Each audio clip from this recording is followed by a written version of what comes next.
రామగుండంలో పోలీసుల రాజ్యం నడుస్తోంది. న్యాయ రక్షణ కోసం పనిచేసే న్యాయవాదులకు రక్షణ లేకుంటే ఇక సామాన్యుల పరిస్థితి ఏంటి? న్యాయవాదుల్ని అవమానపరిచి బెదిరించిన గోదావరికని 1 టౌన్ సీఐని వెంటనే సస్పెండ్ చేయాలని రామగుండం మాజీ ఎమ్మెల్యే పెద్దపల్లి జిల్లా బీఆర్ఎస్ పార్టీ అధ్యక్షులు కోరుకంటి చందర్ డిమాండ్ చేశారు. న్యాయవాదుల్ని అవమానపరిచిన గోదావరికని 1 టౌన్ సీఐని సస్పెన్షన్ చేయాలని డిమాండ్ చేస్తూ స్థానిక న్యాయవాదులు రిలే నిరాహార దీక్షలను చేపట్టారు. ఈ దీక్షలకు రామగుండం మాజీ ఎమ్మెల్యే పెద్దపల్లి జిల్లా బీఆర్ఎస్ పార్టీ అధ్యక్షులు కోరుకంటి చందర్ సంఘీభావం తెలిపారు. అనంతరం ఆయన మాట్లాడుతూ న్యాయాన్ని కాపాడే న్యాయవాదులకు రక్షణ లేదన్నారు. 10వ తారీఖు రోజు రాత్రి సమయంలో నేను కోర్టు విధులు ముగించుకొని ఇంటికి వెళ్తుంటే ఎలక్షన్ ముందు రోజు అని సీఐ గారు నన్ను దారి మధ్యలో ఆపడం జరిగింది.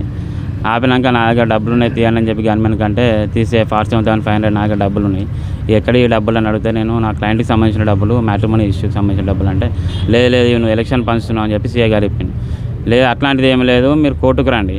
ఇప్పుడు ఈ సమయంలో 9:30 అవుతుంది, కోర్టులో నా క్లయింట్స్ ఇద్దరు కూర్చున్నారు, వాళ్ళిద్దరు కూడా ఇంకా అక్కడే ఉన్నారు. మీరు రండి, ఎంక్వైరీ చేసుకోండి, నేను కోఆపరేట్ చేస్తాను, మీకు రైట్ ఉంది డిపార్ట్మెంటల్గా, నేను కోఆపరేట్ చేస్తాను మీకు అని చెప్పినా కూడా లేదు మీ డబ్బులు పంచే డబ్బులు అని చెప్పి నా దగ్గర ఉన్న మొబైల్ తీసుకోవడం జరిగింది.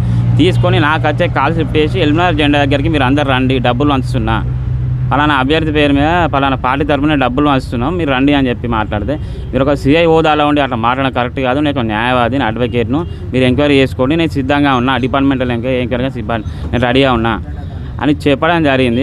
అయినా కూడా వినకుండా నా మొబైల్ తీసుకొని మళ్ళీ కాల్ లిఫ్ట్ చేసి మీకు రండి అనగానే నేను అతనితో మీరు నా కాల్ లిఫ్ట్ చేసే హక్కు మీకు లేదు అని చెప్పినా కూడా ఆయన వినకుండా అక్కడున్న నేను సీఐతో మాట్లాడుతుంటే అక్కడున్న గన్మెన్ ప్రవీణ్ కుమార్ యాదవ్ వచ్చి నా మీద దాడి చేయడం జరిగింది. నేను అడ్వకేట్ అని చెప్తున్నా, మళ్ళీ కొడుతున్నారంటే నువ్వు అడ్వకేట్ అయితే కొట్టద్దా, మీకు అది స్పెషల్ ఏమైనా లా బుక్లో రాసి పెట్టుందా అని చెప్పి సీఆర్ దురుసుగా మాట్లాడాడు. అక్కడ ఎఫ్ఎస్టీ వాళ్ళు వచ్చిన తర్వాత ఎఫ్ఎస్టీ వాళ్ళకు అదే విషయం చెప్పడం జరిగింది. ఆ రోజే రాత్రి నాకు జరిగిన అన్యాయానికి నేను వెళ్ళి సీఐ ఇంద్రసేనారెడ్డి మీద మరియు అతని గవర్నమెంట్ ప్రవీణ్ కుమార్ మీద 1 టౌన్లో పోలీస్ స్టేషన్లో కంప్లైంట్ ఇచ్చిన.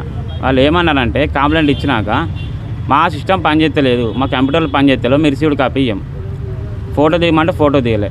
సరే అక్కడికి వెళ్ళి అయిపోయింది. నెక్స్ట్ డే కూడా నన్ను విలువలేదు, ఎలాంటి ఎంక్వైరీ చేయలేదు నా కంప్లైంట్ మీద. ఉద్యమం చేస్తూనే ఉంటాం. ఈ ఉద్యమం ఈ రిలే నిరాహార దీక్షతో ఆగదు, ఇంకా ముందుకు పోతుంది. ఇంకా రానని ఇంకా చాలా పెద్ద ఎత్తున చేస్తాం.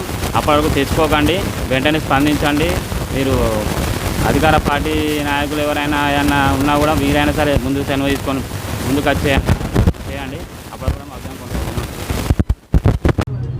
గోదావరికని బార్ అసోసియేషన్ న్యాయవాదులు గత 20 రోజులుగా విధులను బహిష్కరణ చేస్తూ ఇక్కడ స్థానికంగా ఉన్నటువంటి 1 టౌన్ సిఐ ఇంద్రసేనారెడ్డి గారు న్యాయవాదుల మీద అనుచితమైనటువంటి వ్యాఖ్యలు చేయడంతో పాటు న్యాయవాదులకు ఏమైనా కొమ్ములున్నాయని ఇష్టం ఉన్నటువంటి రీతిలో బెదిరించేటువంటి ఒక సందర్భాన్ని న్యాయవాదులందరూ కూడా ఇది న్యాయ వ్యవస్థకే ఒక అభద్రతగా భావించేటువంటి సందర్భం కాబట్టి న్యాయవాదులందరూ కూడా ఒక్కటి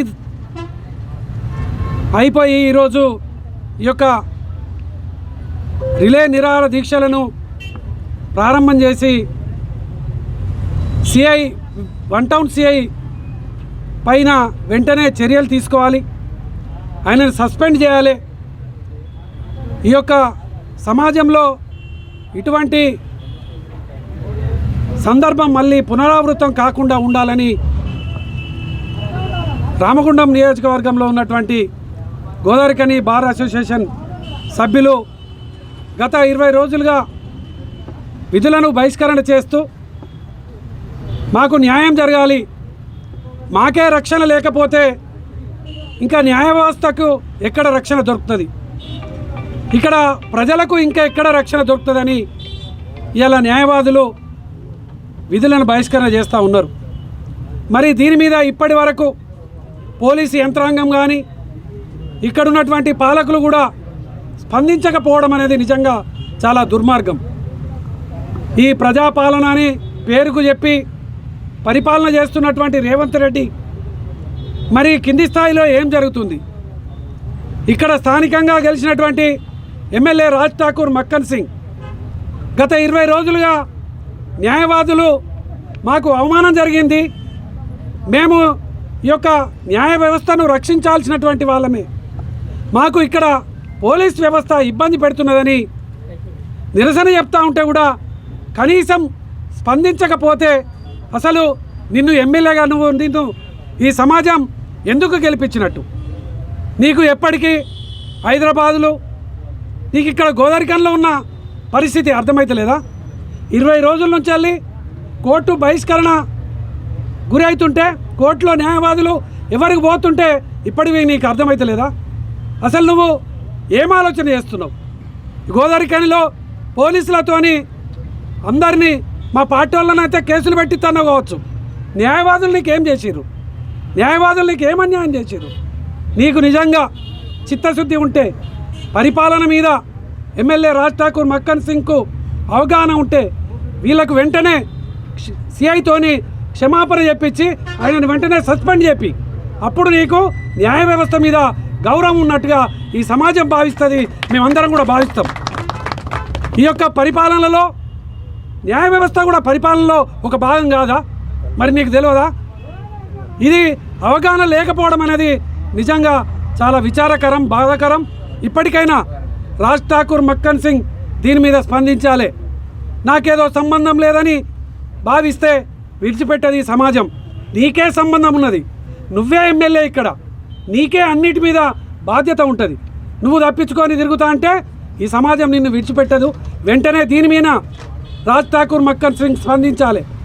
ఈ యొక్క న్యాయవాదులకు జరుగుతున్నటువంటి అవమానం మీద స్పందించాలి. నువ్వు మరి సిఐకి మద్దతుగా ఉంటే నేను సిఐకి మద్దతు అని ప్రకటించు, మరి సమాజం అప్పుడు చెప్తుంది. దీని మీద తప్పకుండా వెంటనే దీని మీద ఈ యొక్క ఇక్కడ ఉన్నటువంటి సిపి గారు కానీ, ఇక్కడ ఉన్నటువంటి ఏసీపీ గారు కానీ అందరూ కూడా దీని మీద స్పందించాల్సినటువంటి అవసరం ఉన్నది. దీని మీద విచారణ చేయాల్సినటువంటి అవసరం ఉన్నది. దీనికోసం ప్రకటన చేయాల్సినటువంటి అవసరం ఉన్నది. సిఐని వెంటనే బీఆర్ఎస్ పార్టీ పక్షాన సస్పెండ్ చేయాలి, క్షమాపణ చెప్పాలి న్యాయవాదులకని మేము డిమాండ్ చేస్తూ ఉన్నాం.